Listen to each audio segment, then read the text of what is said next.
Ce temps de prière s'inscrit bien dans notre journée, dans notre réflexion. Vous avez pu retenir de tout ce qui a été dit depuis ce matin que dans une annonce, il y a un émetteur et un récepteur. Et si nous sommes tous des émetteurs de l'annonce, nous sommes en même temps des récepteurs. Alors je nous invite, avant d'entrer dans cette prière, de faire silence pour faire mémoire de tous ceux sans lesquels nous ne serions pas là aujourd'hui. Tous ceux qui ont été des émetteurs de l'annonce pour chacune et chacun d'entre nous.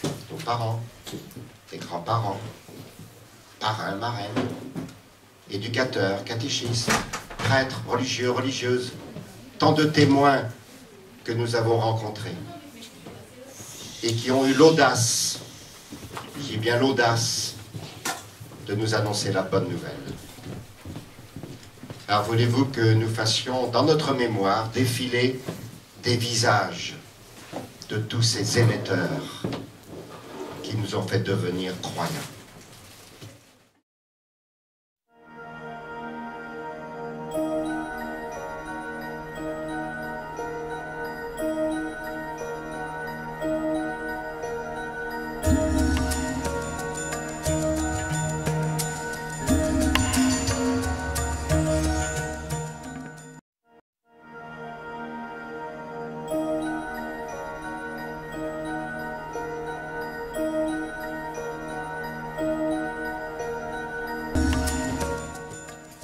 Nous étions assis parce que c'est l'attitude de l'écoute.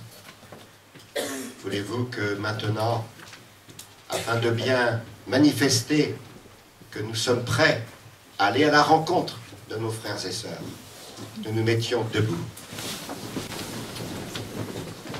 Nous sommes rassemblés au nom du Père et du Fils et du Saint-Esprit.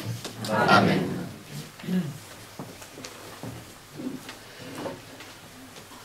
Nous nous chantons les uns aux autres.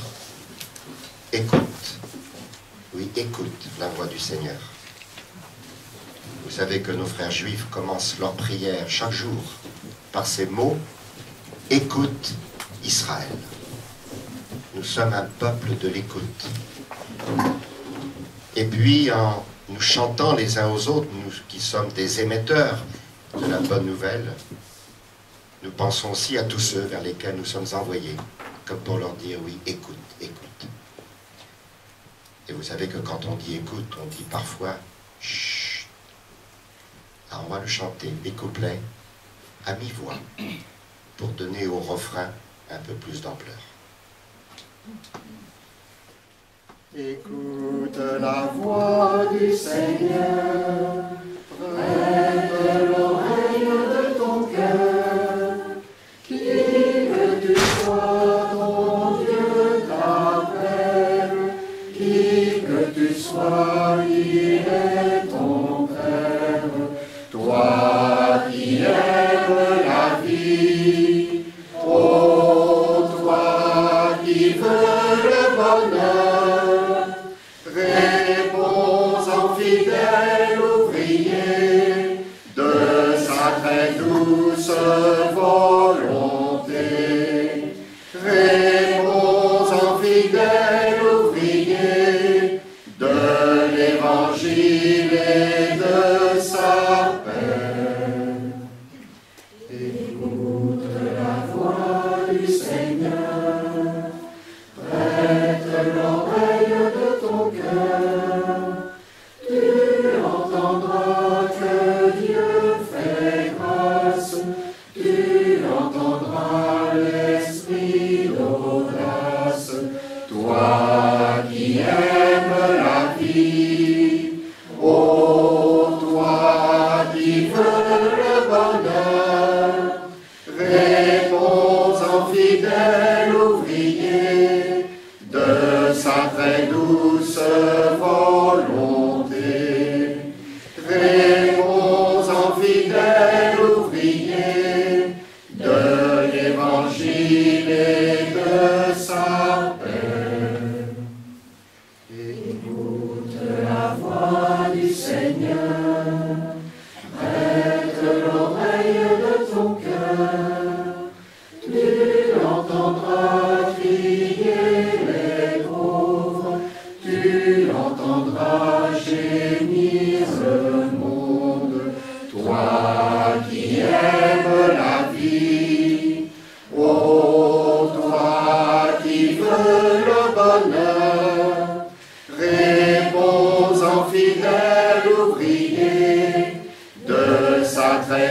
douce volonté. Réponds en fidèle ouvrier de l'Évangile et de sa paix.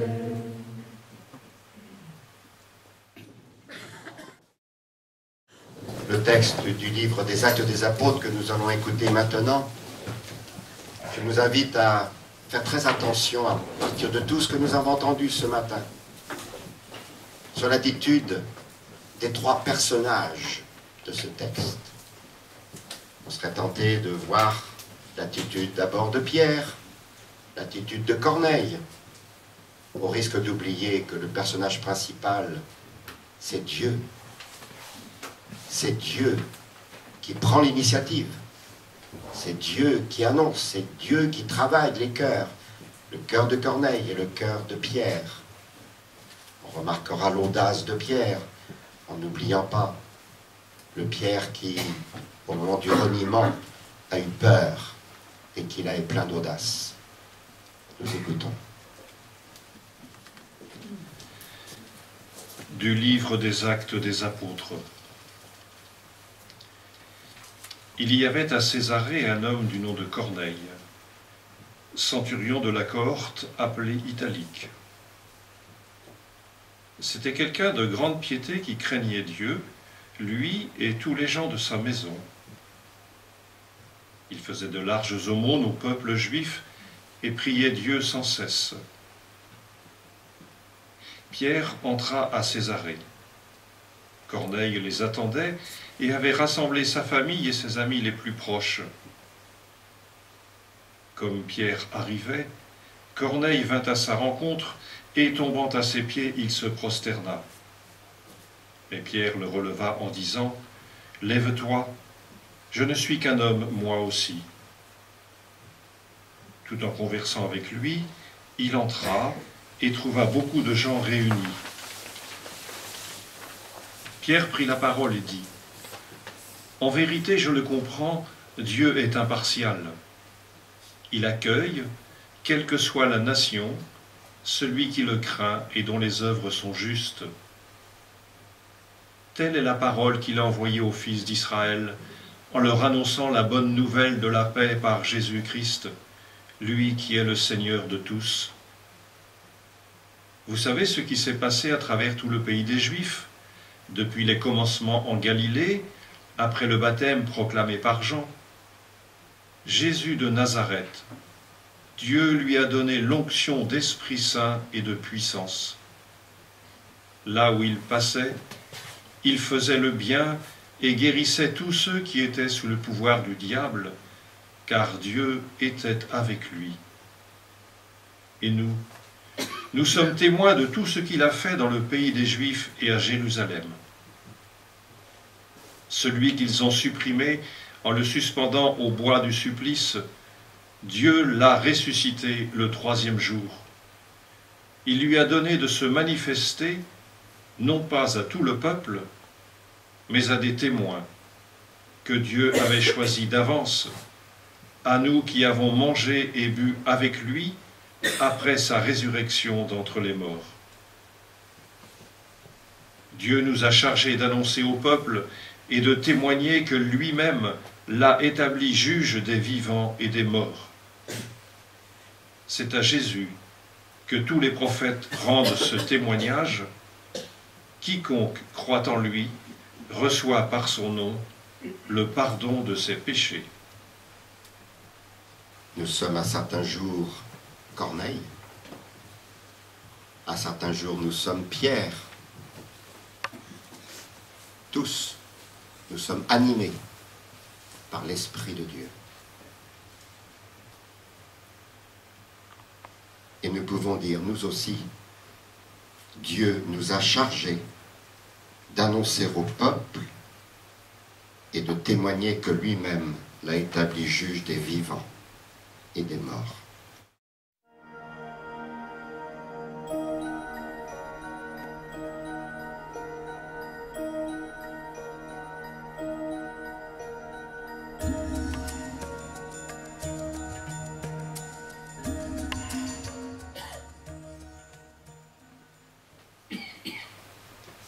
annonce, il y a un émetteur et un récepteur. Dans la prière aussi, il y a un émetteur et un récepteur, car la prière est un dialogue. Les premiers mots de la prière des moines, des moniales, de tous ceux qui lisent prière, qui prient avec prière, temps présent, commencent par ces mots: Seigneur, ouvre mes lèvres et ma bouche publiera ta louange. C'est le Seigneur qui agit en nous lorsque nous prions. Alors, puisque nous venons d'écouter le Seigneur nous parler, maintenant c'est lui qui nous écoute. Je nous invite à dire ensemble la phrase en caractère gras qui termine chaque paragraphe de la prière. Par ton nom. Laisse-moi t'appeler par ton nom. Quand je te nomme Emmanuel, je te vois sous les traits d'un enfant. Et si j'ouvre les yeux de la foi, j'admire ta grandeur dans la petitesse. Ta grandeur n'est-elle pas celle de l'amour? J'ai l'impression que je peux te saisir la main, guetter ton sourire, croiser ton regard, oser te prendre dans mes bras. Pour ce mystère d'amour, merci Emmanuel. Quand je te nomme Jésus, je te vois te détourner, comme tu t'es détourné quand Marie, ta mère, t'appelait, ou quand les boiteux, les aveugles, les blessés de Palestine criaient vers toi. J'ai l'impression que ce nom est en même temps un cri, puisque Jésus signifie Dieu sauve. Alors laisse-moi t'appeler. J'ai tellement besoin d'être sauvé. Pour ce mystère d'amour, merci Jésus. Quand je te nomme ami, je te vois me sourire, parce que c'est toi qui nous l'as suggéré.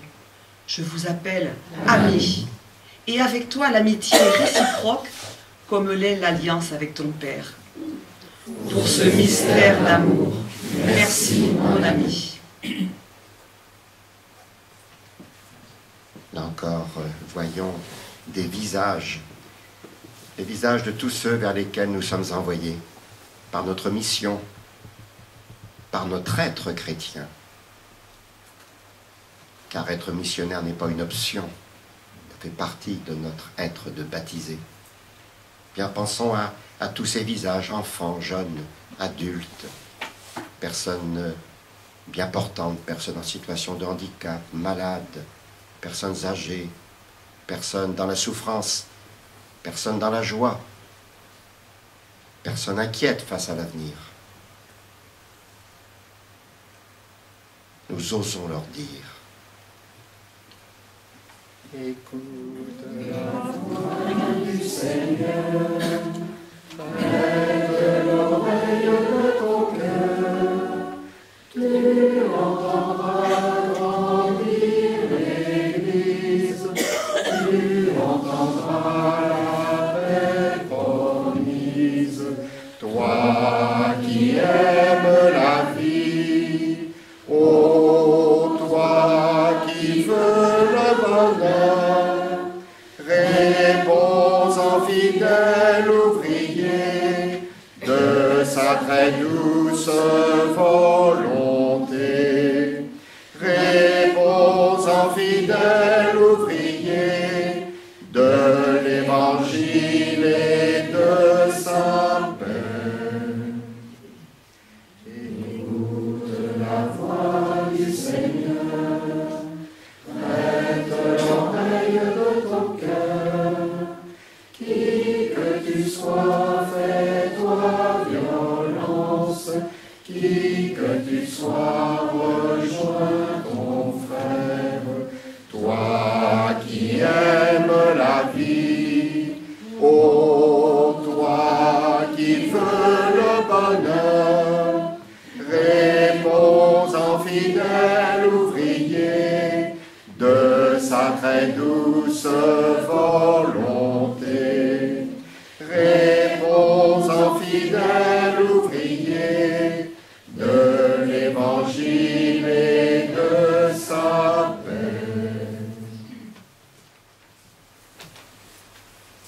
grâce aux apôtres qui ont su écouter le Maître le jour où ils lui ont demandé « Apprends-nous à prier ».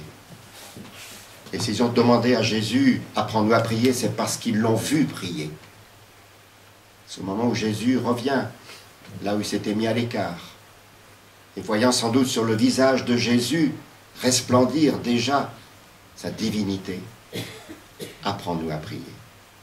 Eh bien, nous redisons ensemble les mots de la prière. Soyez bien vous lever. Et pour dire avec encore plus de vérité ce Notre Père, je vous invite à lever la main gauche vers Dieu, pour ne pas oublier que tout vient de lui. Comme Jésus, lorsqu'il faisait signe, commençait par lever les yeux vers son Père, comme pour dire, ce que je vais dire, ce que je vais faire, je le tiens d'un autre. Et je vous invite à poser la main droite sur l'épaule de votre voisin, votre voisine, puisque nous disons notre, et en pensant encore une fois à tous ceux à qui nous avons à annoncer la bonne nouvelle. Notre Père, qui es aux cieux, que ton nom soit sanctifié, que ton règne vienne, que ta volonté soit faite sur la terre comme au ciel. Donne-nous aujourd'hui notre pain de ce jour. Pardonne-nous nos offenses, comme nous pardonnons aussi à ceux qui nous ont offensés, et ne nous soumets pas à la tentation, mais délivre-nous du mal, car c'est à toi qu'appartiennent le règne, la puissance et la gloire, pour les siècles des siècles. Amen. Les messagers toujours de la bonne nouvelle, c'est bouche fermée, pardon, que nous chantons encore. Écoute, écoute.